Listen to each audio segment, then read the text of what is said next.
नमस्कार साथियों।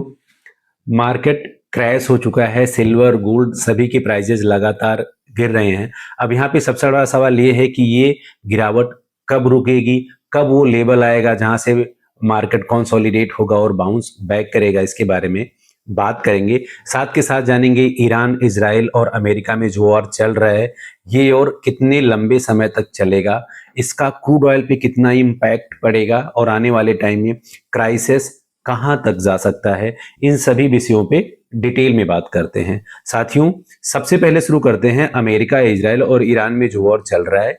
वॉर अब काफी इंटेंसिफाई हो गया है। ईरान लगातार यूएस की बेसिस गल्फ कंट्रीज और ईरान के अलग अलग जगह पे निशाना बना रहा है। भारी हैवी बैलिस्टिक मिसाइल्स हो, ड्रोन्स हो, सबके जरिए वो अलग अलग जगह पे अटैक कर रहा है, जिसके कारण क्रूड ऑयल के भाव आसमान छू गए हैं। अराउंड $157 क्रूड ऑयल पहुंच गया है। स्टेट ऑफ हॉर्मोन्स पूरी तरह से ब्लॉक है। साथ के साथ ये बातें चल रही हैं कि आने वाले टाइम में इंडिया, जापान, चाइना ये सब मिलकर ईरान से बात कर रहे हैं कि वहां से इन कंट्रीज के शिपमेंट को वो पास आउट होने दे, चाहे उसके बदले वो कुछ टोल टाइप का या कोई फी वहां पे चार्ज करे, लेकिन जो ऊर्जा एनर्जी का आपूर्ति है उसको पूरा होने दे। लेकिन अभी इस पे कोई सहमति नहीं बन पाई है दोस्तों, क्योंकि ऑयल की प्राइजेज आसमान छू रहे हैं। ऑयल का सारा ट्रांजैक्शन डॉलर में होता है, जिसके कारण डॉलर ऑल टाइम हाई है। अब जब डॉलर ऑल टाइम हाई होता है तो उसका इंपैक्ट सीधा का सीधा गोल्ड पर होता है, सिल्वर पे होता है, अदर कमोडिटीज पे भी इंपैक्ट होता है, लेकिन मेजर सिल्वर और गोल्ड इंपैक्ट होते हैं क्योंकि इनका जो प्राइस एवेलुएट होता है वो डॉलर में होता है। अब जब तक ये ऑयल के प्राइजेस एस्केलेट होते रहेंगे तब तक डॉलर में लगातार मजबूती वहां पर बनी रहेगी, क्योंकि यूएस भी एक बहुत बड़ा सप्लायर है जो दुनिया में तेल बेचता है। तो डॉलर में ट्रांजैक्शन, डॉलर मजबूत, silver gold for equity market crash. Crash के पीछे है पूरी गल्फ कंट्रीज की इकोनॉमी कहीं ना कहीं ध्वस्त हो चुकी है, वहां का पूरा ट्रांजैक्शन बंद है। दुबई जो गोल्ड ट्रेडिंग का मेजर हफ्ता, वहां फ्लाइट्स आना जाना बंद है, जिससे भी प्राइजेस को लगातार इंपैक्ट मिल रहा है। इंडिया इससे ज्यादा इंपैक्ट हो रहा है क्योंकि इंडिया का जो मेजर एक्सपोर्ट था वो गल्फ कंट्रीज में था। फ्रूट्स, वेजिटेबल या अदर एसेंशियल कमोडिटीज यहाँ से गल्फ कंट्रीज जाते थे, अभी शिपमेंट बंद है तो एक्सपोर्ट भी नहीं हो रहा है उससे, और शिप पर, पोर्ट पर पड़े हुए वहां पर मटेरियल भी खराब हो रहा है। तो इंडिया को यहाँ दोहरी मार पड़ रही है।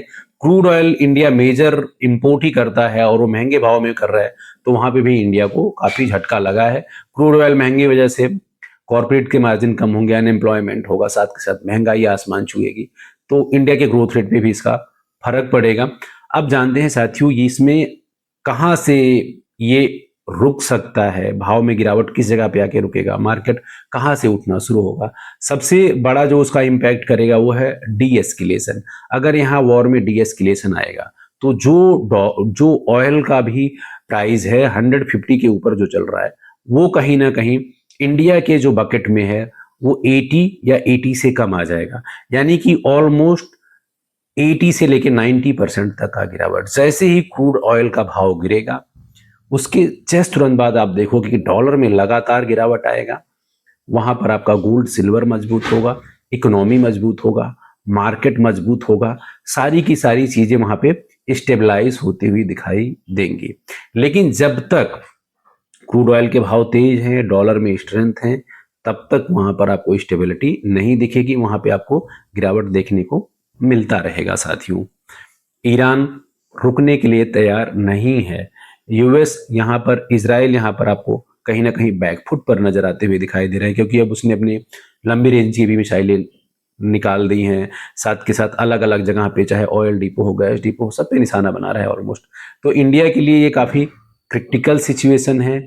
लगातार इंडियन गवर्नमेंट अलग अलग फॉरेन कंट्रीज से, ईरान से संपर्क में है कि किसी तरह से वॉर डी एस्केलेट हो, चीजें नॉर्मलाइज हो, चाहे वो गैस हो, पेट्रोल हो, एनर्जी हो, फर्टिलाइजर्स हो, ये सारे के सारे इंडिया में नॉर्मल तरीके से फिर से सब चीजें सुचारू रूप से चले, इसके लिए वॉर को डी एस्केलेशन होना बहुत जरूरी है।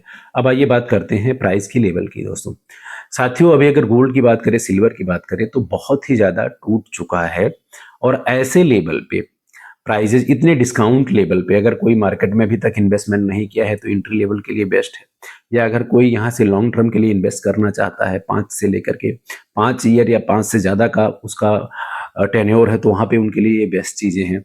लेकिन अभी फिलहाल वॉर के सिचुएशन में इमीडिएटली अगर आप देखोगे तो क्विकली यहाँ पे कहीं पोजीशन नहीं बनता है, सब लॉन्ग टर्म का ही प्रोस्पेक्ट है, क्योंकि हर चीज़ यहाँ पे अभी स्पेशली इन्वेस्टमेंट की बात करें तो डिस्काउंट पे मिल रहा है। और जितने भी सारे बड़े प्लेयर हैं, इन स्मार्ट इन्वेस्टर हैं, वो इसी मार्केट से, बियर मार्केट से ही पैसा बनाते हैं। ऐसे समय पे लोग बाइंग करते हैं और लॉन्ग टर्म के लिए सस्टेन करते हैं।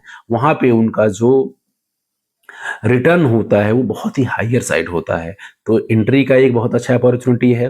डीएस्केलेशन जब आएगा तो वहाँ पे प्राइस में वहाँ आपको स्टेबलिश देखने को मिलेगी और वहाँ से मार्केट रिकवरी करेगा। तो अब ये देखना होगा कि इसमें कितना टाइम लगेगा। रसिया, चाइना, ये दोनों अब खुल करके ईरान के फेवर में है। रसिया जहाँ टेक्नोलॉजी साझा कर रहा है डिफेंस में, वहीं चाइना ने अलग अलग लोकेशन पे यूएस के बेस को ट्रैक करने में ईरान की मदद करी है।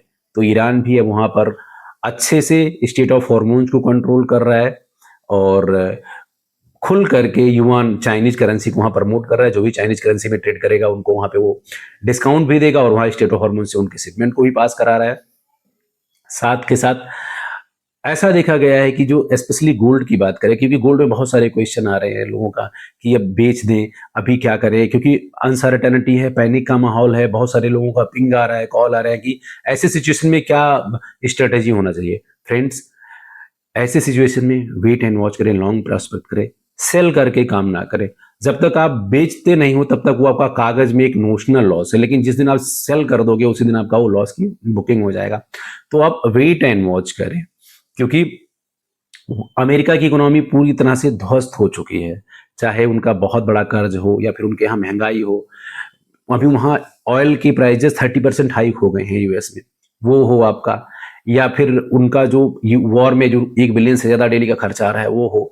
तो हर तरह से यूएस पिट रहा है और आने वाले टाइम में वहाँ पर आपको देखने को मिलेगा कि डॉलर वहाँ से नीचे आएगा, रूपी वहां पे मजबूत होगा। जो ऑल टाइम रुपया कमजोर हो गया, 93.6 चल रहा है, 93.5 से ऊपर चल रहा है रुपया का भाव डॉलर के खिलाफ।